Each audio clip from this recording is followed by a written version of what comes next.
Hey everyone, in today's video, I'm going to show you how to add a project on Focus To Do.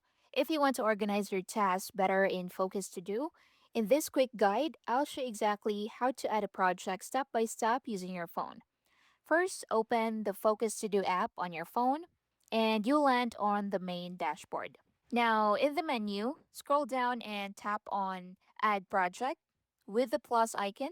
So, this will open the project creation screen. Now, type in your project name at the top.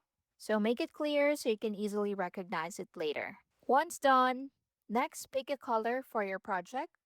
So, this helps you visually organize tasks and quickly identify different projects. So, for example, I'm gonna click on the pink color right here. Now, once you're done, tap on Done at the top right, and your new project will now appear in your list. So you can start adding tasks and staying organized right away. And that's how you can add a project in Focus To Do.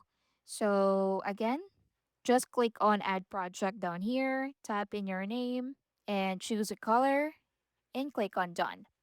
And that's it. Very fast and super simple. If you found this video helpful, please like and subscribe, and I'll see you in the next one.